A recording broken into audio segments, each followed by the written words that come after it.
Welcome to the Dash Mindset Podcast. I'm Sherry Zievenbergen. You were born, you're gonna die, and your adventure is your dash in between. So make the most of it. Unlock your potential in all aspects of your dash by embracing your uniqueness and living in a way that's authentic to you, not by doing more things, but by focusing on the right things. I'm a former corporate leader turned coach who's on my own journey, and I'm passionate about helping you on your journey too. So on the podcast, we'll explore how to live authentically by deciphering who you truly are and what you truly want. Are you ready to take a step toward designing your dash? Someday doesn't actually exist, so let's do it now. Hello, everyone, and welcome to the Dash Mindset Podcast. Today, I have my friend Eric Recker with me again.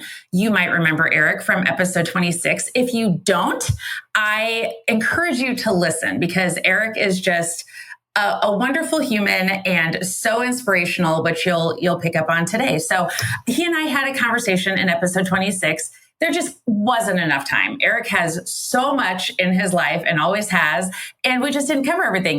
We didn't even cover his book.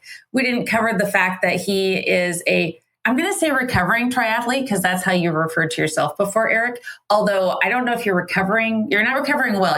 I'm just going to still call you one. But aside from that, he's a dentist, coach, keynote speaker, workshop facilitator. He wrote a book that I mentioned. And so I want to talk about all those things today and really just cover all the things that we didn't the first time around in episode 26. So thank you for being here, Eric. I'm going to start, Eric, by saying, okay, you just returned from a hike on Monday. Today's Friday. And so I would love to let's talk about that first, Eric. And when I say let's, that means you talk about it because I don't really understand. But you climbed, you hiked, you climbed a mountain several times. Tell us about that. Yeah. Well, first of all, Sherry, thanks so much for having me. I love the energy of our first podcast, and I am very confident that this one might even eclipse that. So I'm super excited about it. So here we go. You know, social media is a funny thing. You see one thing on your social media, and it's dangerous to click on it because you will see that same thing 482,000 times over the next few weeks. So about a year ago, I saw a blurb on 29029 Everesting. And I thought, well, that looks like a mountain. I need to learn more about that. So to break it down to what it actually is, there's a company that rents out a ski lift at a ski resort. They do this 6 different times a year in different locations. And the goal is for you to climb 29,029 feet over a period of 36 hours. So 29,029 is the height of Mount Everest above sea level. So I have no interest in climbing Mount Everest, not even a little bit. Great for people who do. I've seen the pictures. The lines, there's just so many things that are out of our control in ways that bad things can happen there. So I'm not that guy. Now, this is a little bit more calculated and a little bit more protected, but still it is a long, grueling event. So I thought, boy, I better learn more about this. So the one that worked best in my schedule was at a place called Snowbasin Resort. And that happens to be 45 minutes away from a place that we love to stay in Utah called Park City.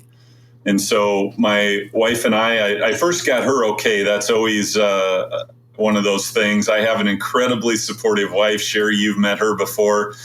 But she is wonderful, man, so wonderful. She puts up with these harebrained things that I want to do. So the gist of it is you hike up, ride a gondola back down, and repeat until you get 29,000 feet. So this particular mountain is 2,300 vertical feet up from the base to the gondola. So I did that 13 times over the time frame of 36 hours. So each time you go, you get to, it's pretty cool. You come back down and they have this branding iron. And they have a board that has 13 vertical boards for 13 vertical squares for each person. So once you hike one, you get the branding iron out and you put the brand, it looks just like a little mountain, and you brand that on the board, and then you go back up and do it again.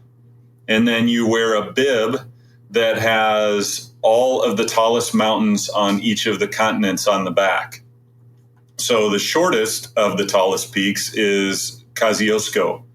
So you have to hike 4 times to get to the vertical height of Kosciuszko. So then once you've done that, you get a check mark on the back of your bib. So as you're hiking, you can see where other people are on their progress. And it's really neat. Your name is on the back of your bib and the front.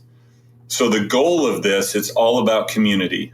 So as I'm walking up behind you and I see you, I can say, Sherry, way to go. I see you got to whatever mountain. Way to go. You got this. You can keep going. So for me, I'm a natural encourager. So this was awesome.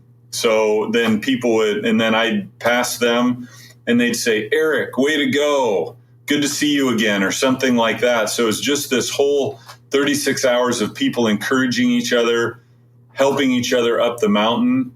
There was no official time, which is amazing. It's either you finish or you don't. And what I found out once I got there is even if you don't get to the top, you get a medal for whichever mountain you got to. So there were people there that their goal was 4 ascents or 8 ascents or 9. Mine was obviously 13, but it was just cool to see people and to hear their stories and to experience all of that. It really was a life-changing event. So you registered for this event. You paid for it, I'm guessing? So no one paid you to do this. You paid someone else to allow you to climb this mountain 13 times. That is amazing to me. And one thing I want to point out is how I just so I love how different people's interests are. Because I might stop at the mountain to take a picture. I'm sure it was beautiful. I have no doubt it was beautiful, but it would never occur to me to climb it 13 times. And I just love that you are so passionate about that and you follow through and you just do it. And that there are all these other people doing the same thing. And okay, so you mentioned community. So tell me about that, because there were several people choosing to climb this mountain several times. So tell me about that. Yeah, so there were about 300 people. And here's the crazy thing about it. They put on 6 events, and the event that I signed up for sold out in 12 seconds. 12 seconds? Yes. So there are a lot of crazy people who want to do that. But what was really cool is I had come up with some time goals. That's the way my brain works. But I was going to try really, really, really hard to not hold too tightly to any outcomes. Because when I've done that in the past, anytime we do that in life, when we hold too rigidly to an outcome, if it doesn't happen, we are just crushed. So I had 3 different times that I thought, okay, if I do 2-hour ascents, this is what it looks like. If I do 1 hour and 45, I do 1 hour and 35, just mentally so I know where I was at as far as the bigger picture, because I wanted to make sure I had time to be comfortable to finish, to cross the finish, have enough time. So the first ascent I did on my own. The second one, I started hiking with 3 other people. We just naturally had the same pace. And one of those people was a guy named Pete. And I had not met Pete before we found ourselves right next to each other on that mountain hiking. And the other 2 people we were with, we hiked another lap with them, and then they kind of did their own thing. Pete and I stuck together for 11 of the last 12 laps. And like I said, I didn't know this guy at all, but we just hit it off. We started finding out that we had things in common. I learned how he trained and about his life. He learned about my life and what I do. And what was really cool is on hike 4, I got brain fog. And I don't know if you've ever had brain fog, but brain fog is where it's almost like an out-of-body experience. Like you're there and you know you're moving, but there's no clarity. Mm-hmm. And I hate moments of no clarity. It makes sense. I didn't sleep a minute the night before the hike because I just couldn't get my mind to settle down. Here I was, I had 36 hours ahead of me and I was operating on zero sleep. But really what's amazing is our bodies are ridiculously stronger than we think they are. But our minds will tell us all sorts of lies. So what I realized, if I would have been hiking alone without Pete, the brain fog may have done me in because I didn't like it. It was uncomfortable. I didn't feel safe because I didn't know what was going to happen. And so I said, Pete, I'm foggy, man. What do you think? And he said, well, how are you doing with your electrolytes? So I said, well, I think I probably need to crank that up. He's like, all right, well, we're getting 4 summits before lunch. Let's go down. Let's have some lunch. You hit the electrolytes and then we'll get back after it. So because of the community and because Pete did not see me as competition, I did not see Pete as competition. We decided to work together for a common goal. And so he helped me. And later on, when he was struggling, I helped him. And we were able to do that. And you saw so much of that on the mountain. And when somebody was struggling, we could stop and say to them, hey, what do you need? How can we help? And sometimes it's an encouraging word or a prayer or it's something to help them along their journey.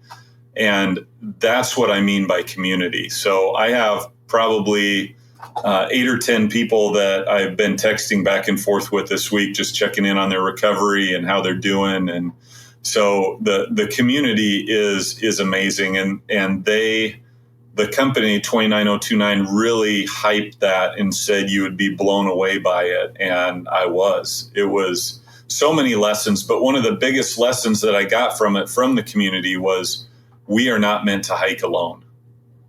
And in the things we do in this life, we can't be isolated. COVID said, get in your own bubble and stay in your own bubble. People are dangerous. Not a political statement, but we are better together. We can't hike alone. We can't do life alone. That's amazing. And I especially love the fact that you and Pete didn't know one another and you came together. Obviously, you had a common goal, and I'm sure you know each other very well now. But if you hadn't met Pete, or if you hadn't had a bond with anyone in particular and you had hiked alone, do you think you would have made it, Eric? I'm not sure. Or if I would have, I would not have had nearly as much fun. And that was one of the things that has been missing from previous events that I did, is I didn't particularly have fun. The training was okay. And then the race did not equal the sacrifice of the training because I didn't enjoy it. This was different. It was hard. There was suffering involved, staring at that mountain, and some of the grades were well over 30%. So just looking at that, and every time talking yourself into the mindset of talking yourself into, okay, I got to do it again. Okay, I got to do it again. And the one that we did at 11:30, when Pete and I talked ourselves into getting number 10 on that first day, it was 11:15. We were sitting outside the recovery lounge. They had a recovery lounge set up with a couple physical therapists, some massage therapists, and then some Normatec boots to try to help people recover a little bit. I wish somebody could have recorded the conversation because I think we were sitting there like slumped down. Hey, Pete, should we get another one? I don't know, Eric. What do you think? Should we get another one? Well, if we get another one, then tomorrow we'll only have 3 left. Okay, let's go. And then we went, and that ended up being our fastest ascent of all 13. And we came back down, hit the showers, laid down, actually got about 2 hours of sleep, got back up, and we were able to do our last 3 and finished in plenty of time and enjoyed the heck out of those last 3 hikes. So you didn't get any sleep the night before the hike. Then you climbed the mountain 10 times, and then you slept for 2 hours, and then you relatively quickly climbed another 3. You recognize how insane that is, right, Eric? Well, when you say it like that, it sounds crazy. And I mean that in a very complimentary way. In fact, when I was at your event, the Win the Now event, and I met your wife, at one point she and I were at the same table, and I think I actually questioned your sanity. I said, "So is he borderline crazy, or has he actually crossed the line?" But she was just so lovely and obviously so supportive to say, "Yeah, you go climb that mountain, Eric." So that's fantastic. Okay, so tell me what was going on in your mind when you. So first of all, okay, I'm going to step back. You said that you saw, I think, was it on Facebook that you learned about this event? You said, "Oh, I need to know more about that." Now, if that ever popped up on my Facebook, which it wouldn't, if it did, it would never occur to me, "Oh, I need to know more about that." So can you just kind of tell me about your thought process when you signed up for this event, or when you signed up for the Ironman, because you've done double, triple Ironmans, men, right? So tell me about your thought process when it comes to signing up for these events, and what leads you to those events, and then what the outcome of those. So it's really interesting. Until now, this is the first event I have done that I would consider on a new operating system. So I don't know how much, I'm trying to remember how much we got into this last time, but previously, when I was really young, I was told that I wasn't good enough. And so because of that, everything I had to prove that I was good enough to everyone. So all of the events I did, it was like, oh, maybe I'll be good enough if I do this. Maybe I'll be good enough if I do this. Not like right in the middle of my brain, but it was right in the back of my brain. That voice was always there. And after before I did the Leadville mountain bike race in, I believe that's 2017, that's when I had if you don't know why you're climbing the mountain, you won't find the answer at the top. So the biggest thing for me with this, if I was going to do this, if I was going to sign up for this, I had to have an ironclad why. I had to have 100% know why I'm doing this. Because if I don't, there's not going to be any answers at the top. So my mindset on this and my reason for this was, one, I wanted to do something in community. Like I want to experience an event in community where no one is sizing anyone else up. No one is competing with anyone else. We're just have a task in front of us. We all have the same task. And it is either the results are finish all 13, finish some number less than 13, or don't do it at all. That's really what it is. There's no time. The first person who crossed, no one's ever going to know that except for the people who paid close attention to it. So it was doing something in community, but much more, I wanted to learn about my mindset. My goal is to be able to have a keynote based on my experience here and the lessons from climbing the mountain. And the biggest problem I'm going to have is narrowing it down to 3 or 4, because I probably have 100 things that I've learned from this. So my why was mindset, doing something in community, and then having an opportunity to encourage other people along their journey, which I love to do. I knew there would be people here who would need encouragement. But what I really didn't know is how much I would be encouraged by other people, specifically people who had a different goal in this event than what I had. So I think when we sign up for these things, we have to know why we're doing it. You know, some people say, well, I want to, and I ask my young patients this all the time in my dental practice. Where are you going to school? Here's where I'm going. Okay. What are you studying? Well, I'm studying this. What's your ultimate job with that? Well, this is what my ultimate job would be. Well, why do you want that to be your ultimate job? Oh, I don't know. That's what my dad does. Or, oh, I don't know.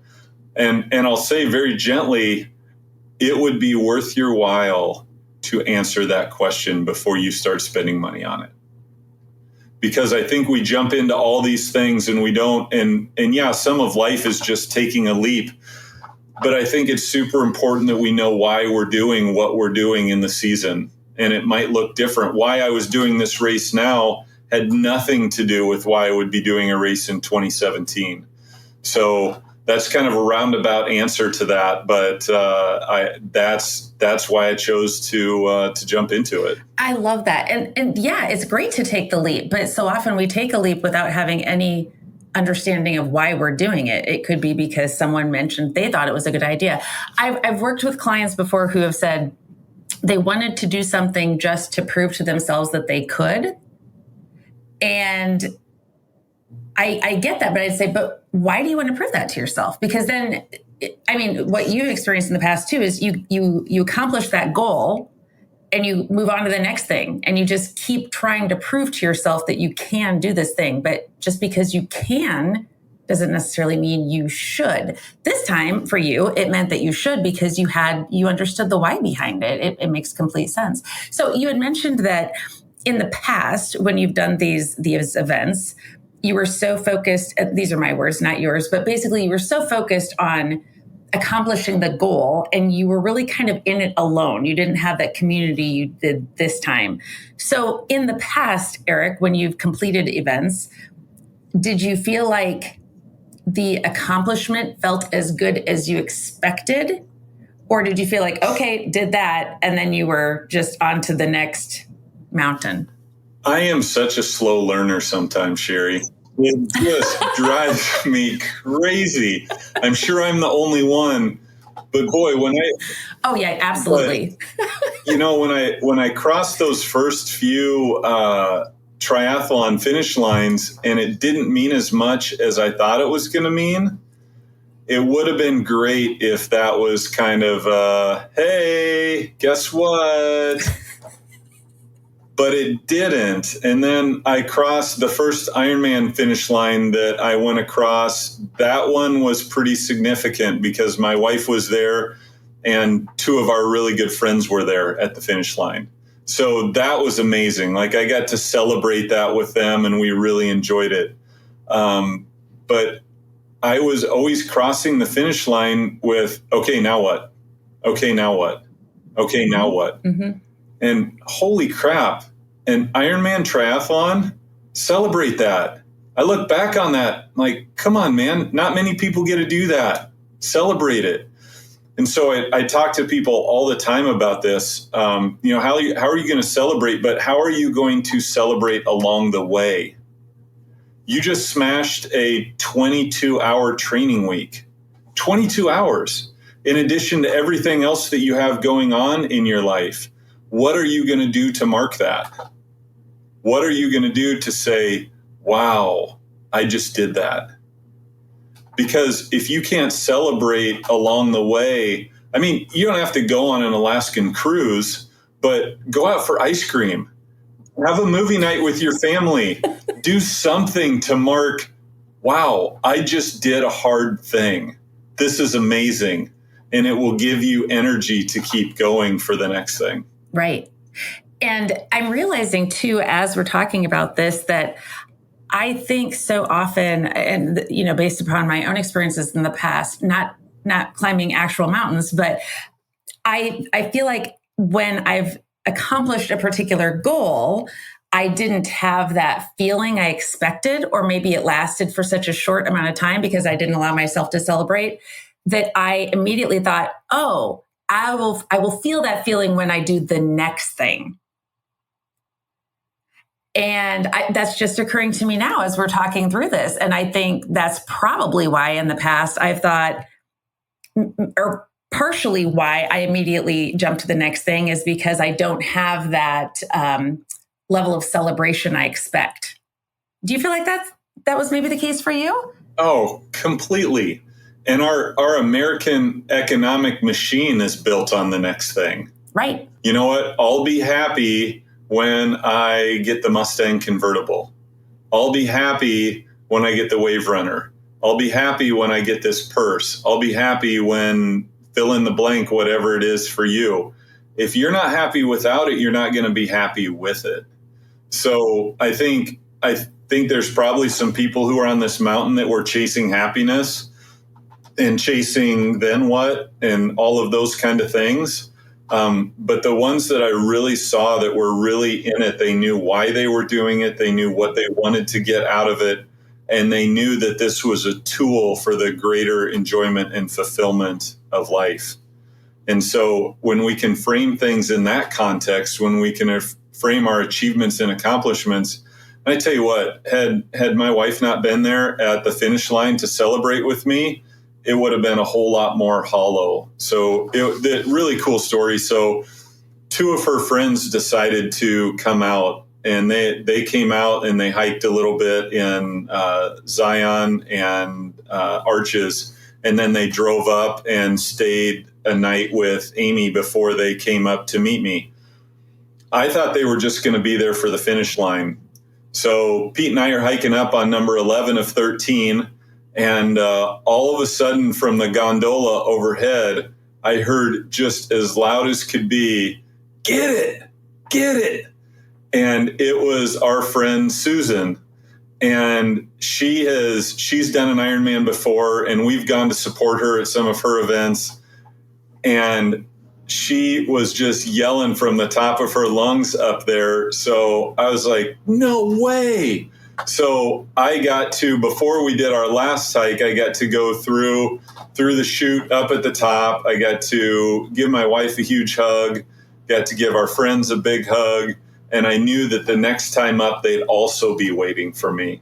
So it was so cool. So, knowing why you're doing what you're doing, celebrating along the way, and then doing those things with the people that it matters to you the most with. Oh my gosh. If you can do all those things, then all of a sudden your goals will have color and they will be exciting, and it will be life-changing. That's amazing. I also love, Eric, that so Amy she has no interest in climbing a mountain 13 times, right? At least I didn't get that sense from her when I was talking to her, for sure. Right. But she still supports you in that. And so I love that it's not that you have to do it together, that you have to climb the mountain together, but she's there with you and she's supportive of it. Even if she truly doesn't understand why anyone would climb a mountain 13 times, she still supports you in that. And she's there for you in that. And she's still there in the journey, even though she's not actually climbing the mountain. I am so fortunate, Sherry. I married way out of my league. My wife is way too good of a person for me. And by the grace of God, we have grown together over our relationship. But she is so supportive of me. She celebrates my accomplishments. She may roll her eyes when I'm not looking from time to time. But I'm so thankful that I get to do all of this with her, even though she's not on the course with me. I know that she's thinking of me, and she's helped prepare, and she helps with my packing list. And I've written a couple posts about her being my Sherpa. And I had somebody say, "Well, that's kind of a derogatory thing to say to your wife." And I said, "Well, what's your relationship like with your wife?"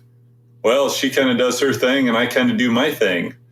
I said, "The relationship between a climber and their Sherpa is pretty darn close. Like it's necessary for a climber to have someone to support them along the way." And that's what she does. And I only hope my goal is to support her the way that she supports me. And right now, in this next season, these next several months, that's going to involve me not having anything like that on the calendar. Do you think you will again at some point, Eric, whether it's this mountain or maybe another one? Maybe Everest will be on your list at some point. So I have a couple things I'm thinking about. Cotopaxi is a mountain in South America, and it's just over 20,000 feet. So I have done Kilimanjaro before, but that was 19,000 and change. This would be over 20, so it'd be kind of neat, I think, to do that. There's a part of me, and I'm not even a week removed from it yet, but there's a part of me who wants to try a different mountain for 29029 because it was just such the community. And I saw the people who had come back that had done one before and the knowledge that they had that they could impart to people who hadn't done one yet. And just the joy in their stories of why they decided to do another one. We'll see. We'll see. I love that you at least allowed yourself a few days to start thinking about the next mountain. So that's progress, Eric. It's progress. It's progress. I'm a recovering triathlete, but I'm not sure I'll ever be a recovering mountain climber. And I also really love that. I mean, you are so encouraging and that you were able to encourage others along the way and then also take from the experience all of your experiences along the way that you can encourage others with. So it's not just that, okay, you're done now. You encouraged everybody to climb the mountain. You're encouraging or continuing to encourage other people to climb their own mountain, whatever that looks like. Yep. Yeah. It's the bigger picture. It's just being able to see the bigger picture. We were all in this together. And especially, even from the beginning, but especially when I knew that I was going to be able to achieve my goal, that second day, I said, I want to have a ton of fun and I want to encourage as many people as I possibly can. I want to take it in. I want to solidify some of those relationships. I want to let everybody, all the volunteers know how much I appreciate them, all of that kind of stuff. And that's the stuff that creates the it is well with my soul when I walk away from the mountain. I want to point out the fact that you said you want to have a ton of fun, because I think it's so important for people to recognize that we all have fun in different ways. And I think it's so important to incorporate fun throughout our lives, not just, from a personal standpoint, but also from a professional standpoint, from a mountain climbing standpoint, whatever that looks like for you, because there are a lot of people out there who would not consider mountain climbing fun. And there are a lot of people who are. And I think it's so important for people to recognize what's fun to them and incorporate that into their lives and in all aspects of their lives. Yeah, that's brilliant, Sherry. What looks like fun for me might not be fun for you. What looks like fun for me is not necessarily fun for my wife. But how can we find our own versions of fun? And super importantly, with our significant others and with our friends, how can we find common ground where we can have fun together? So the day after, Amy and I went and sat by the pool.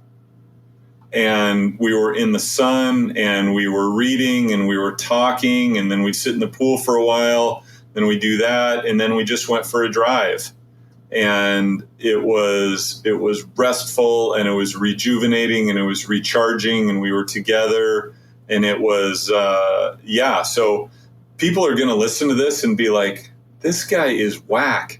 How is that fun? Like, that is suffering." Yeah, to them maybe, but to me, it truly was fun. And I love to hear other people's things that they do to have fun.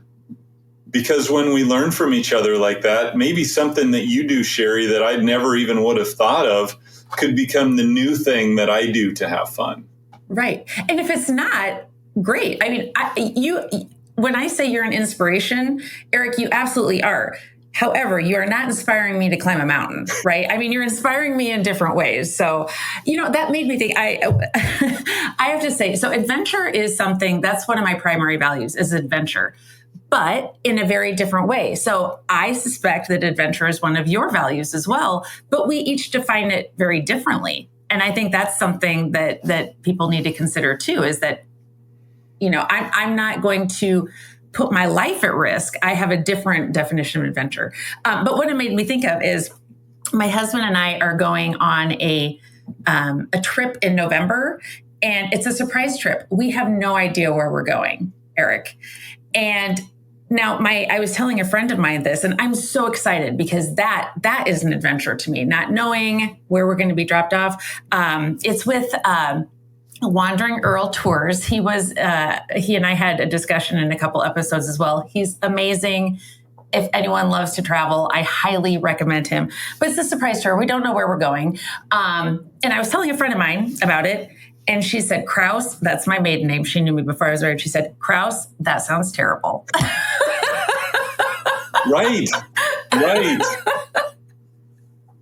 And it would be terrible to some people. Not knowing would be terrible, but man, letting go of control and just being in the moment and just experiencing whatever it's going to be. That will be amazing. That's the adventure. That will be amazing, Carrie. I'm excited for you guys. Thank you. Yeah. I don't think there are going to be any mountains. There might be, but I'm only climbing once if there is. Yeah. Okay. I want to get to, Eric, your book, because last time we did not talk about your book, The Dam Analogy. We talked a little bit about your line dance and moving to the left and to the right, but could you share with everyone what specifically led you to write The Dam Analogy and what inspired that? Yeah, so I live a mile away from Lake Red Rock, Iowa's largest lake. So a lot of times on Sunday mornings, I would ride my bike across the dam. That was just kind of the path I took. I'd go 20 or 30 miles before church, and I'd be out, and that was typically what I would do. Well, I'm riding across one time, and I can't honestly remember exactly when it was, but sometimes you just have this feeling like right in your gut. It's not an audible voice, but you just have words that come that you know are significant. And what I heard is, we are the dam. And I thought, boy, am I off on my electrolytes? What is going on? Like, that's a weird thing to hear. So I finished my bike ride, but the rest of the day, it just wouldn't go away. So I started processing it a little bit and thinking about it. And what I came up with is, we are like a dam. So a dam works. We have a lake on one side. We have a river on the other side. And the dam regulates how the water flows from one side to the other. Like a dam, all we are really doing is controlling the flow of energy through our bodies.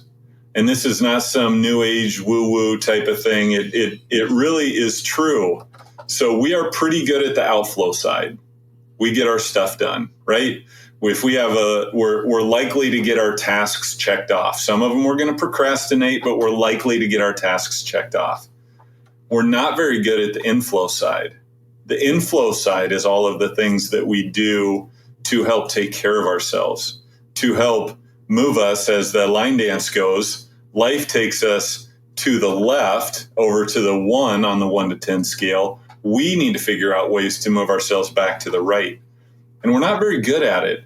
And also what we're really bad at is lying to ourselves. We are liars. So we tell ourselves we're at a 7 or an 8. So 10 is completely full, 1 is completely empty. We tell ourselves we're a 7 or an 8. Guess what?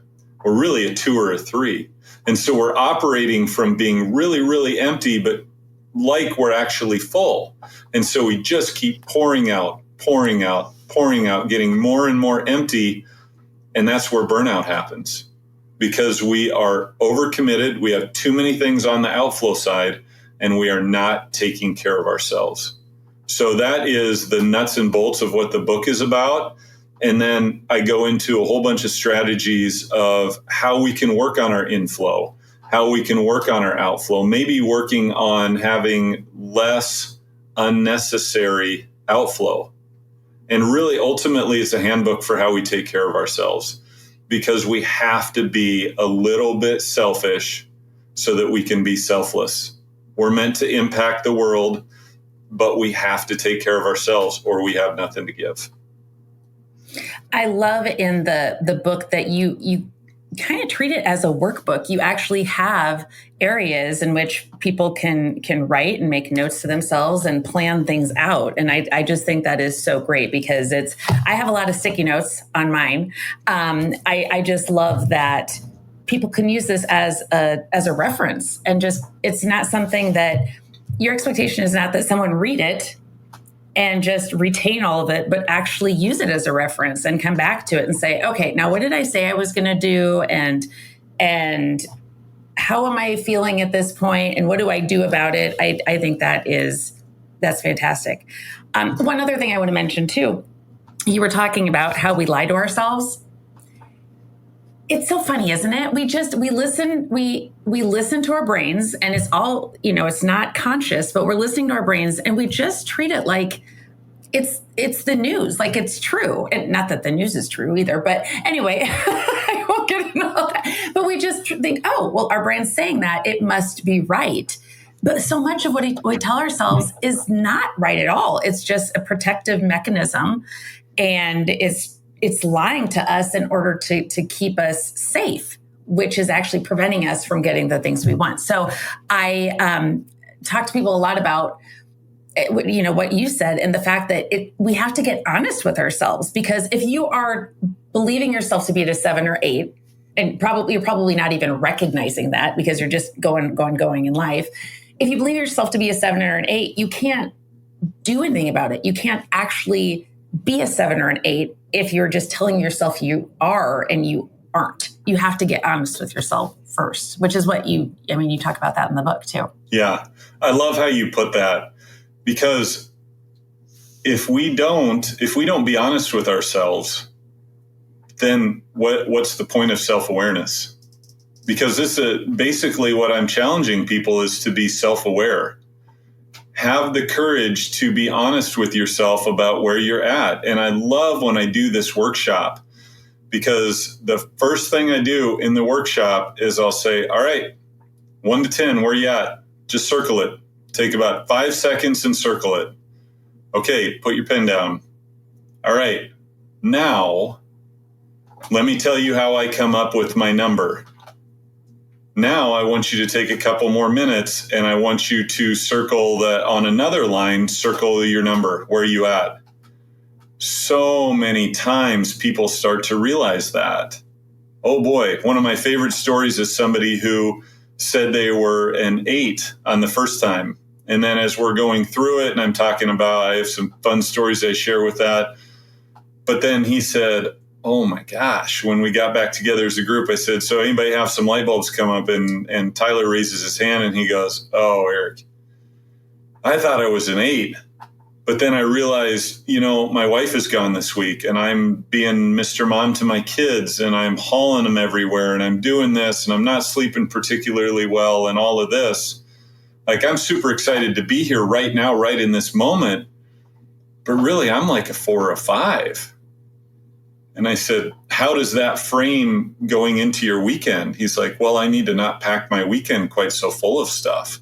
I need to have a little me time so that I can get ready for the next week, or else I'm going to be pretty empty when I go into the week. And we do this all the time to ourselves. We have to start being honest with ourselves and being honest with our spouses as well about where we're at, so that we can have that time if we really need it. And we usually don't realize it until we are actually at a 2, because that's when we get irritated, exhausted to the point where we really can't do anything. And you talked about that in episode 26 too, about nearly giving up your dental practice and getting sick and all the things that happen when we realize, oh, wait a minute, maybe I am actually burned out. That's when we generally realize it. So I love that you are encouraging people to think about it every morning and think, okay, where am I today? Truly. If I don't lie to myself and I'm really honest about it, where am I today? And what does that mean for me? Yeah. And here's the thing. This becomes a fun game, because you start interpreting where other people are. So that person that snaps at you, or is chippy with you, or is reactive with you, guess what? Where do you think they are on the scale? How well do you think they're taking care of themselves? And I think if we can actually think that way, we might be a little bit better at giving each other grace when we're not really on. So I think it's important to understand not only where we're at, but where somebody else might be at. If you see that, there's a chance that somebody else is just a dirtbag or a jackwagon. It's totally possible. Jackwagon. I'm going to incorporate that into my vernacular. Oh, do it. Definitely. You always feel good when you say it. You say, oh, that person was sure being a jackwagon. And not everybody knows the term, but I'm trying to spread awareness. They will. They will. So, but, I do think at the end of the day, we are all trying to do the best we can with what we have. I really do. But we need tools to be able to do better with what we have. Because once we learn these things about ourselves, then we're much more likely to be able to make change. And when we make change in ourselves and we actually get to that 7 and 8 range, boy, we are primed to make an impact in the world when we do that. And I believe that's what we're called to do. So we got to take care of ourselves to get to that level. So good, Eric. Okay, I am going to ask you one final question. So last time I asked you about, I asked you what you would tell the younger version of yourself. This time, I'm going to ask, what is one takeaway? And I know you have hundreds, if not even more, but what would you say is your primary takeaway from your hike? Oh boy. That you'd like to share, yeah. Yeah, I really think I'm going to just go back to knowing why you're doing what you're doing. I went back to it every single time I went up the mountain. At some point during it, I went back to why am I doing this? When I'm going up a really steep incline and the footing's not real sure. When it's 11:30 at night and I am the most tired that I've ever been in my life, and all I have is my headlamp, the rocks in front of me, and my thoughts. Going back to why. If we don't, I don't think there's anything better other than, faith and all that kind of stuff. But I don't think there's a better practice that we can do in general in our lives than knowing why we're doing what we're doing. It's not something that you can always come up with on your own. That's why we need coaches, why we need therapists, why we need 2 a.m. friends to be able to help us with this. But know why you're doing what you're doing in the season that you're in. It's so critical. Oh, I love that. And I'm realizing too, you didn't know Pete. When you first went into the hike, you had your why, but when you got to know Pete, he was part of your journey. He probably became part of your why as well. I mean, you couldn't give up on Pete, right? So you have layers of your why. You start with one, but I'm sure you added some layers as you went too. And this was so cool. So Pete's girlfriend was going to be there about 12:30 on Saturday, and we were on a pace where we could have finished by 11. And Pete said, Eric, just go ahead. It's okay. Like, Pete, dude, we have hiked this much together. I'm not leaving you behind at this point. We're crossing that finish line together. And you could just tell because he felt bad that I was going to slow down and not finish. I said, I don't know about you, Pete, but I'm not going to get a time when I get up there. And I'd rather finish with more people in our cheering section than fewer people in our cheering section. So then his girlfriend got up there, got to meet my wife and her friends, and they were all standing together. And it was just this moment. And afterwards I said, see why I didn't go ahead? He's like, yeah, heck yeah. So it was just, yeah, it's amazing when you rally with someone around a common goal. It's not hard to find a really great friend. Oh, that's so good. Okay, so Eric, tell everyone where they can find you. Yeah, so ericrecker.com, that's the easiest place to find me. That's home base for me. I'm also on Instagram, Facebook, and LinkedIn. Pretty easy to locate there. And, I'm a hugely relational person. Like I love to get to know people. I love the privilege of being led into other people's stories. So I would love to be a part of your story if you want to have a conversation. That's so great. That's what it's all about, is relationships, right? So thank you so much for being here again, Eric. I so appreciate it. And I'm especially glad that I was able to have this conversation with you just a few days after your hike. That means so much to me. So thank you for that. I remember when we were talking the first time, you said, well, what should we look at for dates? And we looked at this date and I said, ooh, I'll just be done with my hike. So we might have a couple things to talk about. So I'm glad the timing worked out the way it did. Perfect. Thank you so much, Eric. Thank you, Sherry. Thanks so much for listening to the Dash Mindset Podcast. If you enjoyed this podcast, please subscribe on your favorite podcast player, tell your friends, and leave us a review. Follow me on my social media platforms highlighted in the show notes, and get in touch with me at thedashmindset.com. Share the topics you'd like me to explore in future episodes. Thanks again for listening to the Dash Mindset Podcast. We'll see you next time. Design and differentiate your dash your way and make today amazing.